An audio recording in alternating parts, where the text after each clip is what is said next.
تاسو ټولو ته دا وخت کې مونږ د یو غره سر ته راختلي یو کتی شئ تاسو دا نظارې ډېر ښایسته ځای دی ټوله قدرتي ښکلاګانې دي ښکته سایډ ته یخې چینې هم دي هغه به هم تاسو ته ښایو انشاءالله خو ښه کافي مزل نه پس تقریبا څه 2.5 ګنټې لږ بږ یا په کم 3 ګنټې مزل مونږ وکړو کوم ځای کې چې مونږ شپه کړې وه د هغه ځای نه راوختلو دي ته دومره فاصله مونږ ووهلله او ډېر بېسا شوي وو د دې ځای څه نوم دی دغه به زمونږ کوم ملګری دی مونږ سره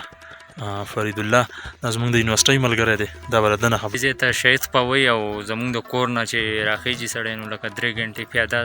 سفر دی زمونږ د کور نه دې ځای پورې دې ځای ته شهید پوی او د دې ځای نه به اوس مونږ وړاندې مخکې ځو د هغې نوم دی پړانګما سر ته به خېږو انشاءالله د دې ځای نه 1.5 ګنټه مزل دی او هغه ډېر زبردست ځای دی چې د هغې نه هره علاقه ښکاري دیر سایډ ته هم ښکاري سوات ته هم ښکاري نو زمونږ سره اوسئ دغه د قدرت ښکلاګانې دغه به تاسو ته ښایو د دې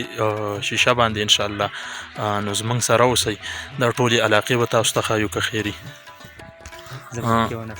دا ښکته علاقې چې کومې تاسو ته ښکاري دا مټه خوازاخیله ده ښه کافي مزل دی تقریبا چې د دغه ځای ډېر زبردست ځای دی او بل د دې ځای مې دا څیز ډېر خوښ شو چې د دې ځای خلک ډېر زیات میلمه دوسته خلک دی او کله هم چې دې غره ته راخیږي نو په لاره چې کوم دا خلک ځای په ځای دا کورونه دي نو هغوی د دې میلمنو ډېر زیات قدر کوي کوم خلک دي نو تاسو ته به دلته پیور شملې هم میلاویږي کوم چې کوچ دا څیزونه کوم چې ورته وایي هغې ته نه دي ټول کلي نو ډېر زبردست شملې دي دا بوتل چې موږ کله سفر شروع کړو نو دا بوتل موږ ته ښکته میلاو شو د شملو نو ځای په ځای هم دمه کوله او لږه لږه هم تسکله خو ډېرې مزېدارې شملې دي او سوچه شملې دي څه اوبه موبه ملاوټ دا څیزونه پکې نشته نو ډېره مزه کوي نو چې څومره هم ملګري دي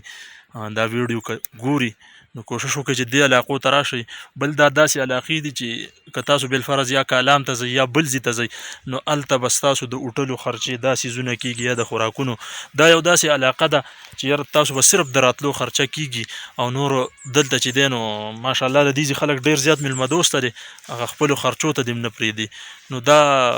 د هغه خلکو دپاره دا ځای دی چې یاره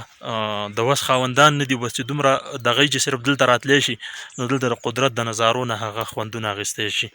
مخکې ځو بیا ګورئ چې مخکې څنګه علاقې دي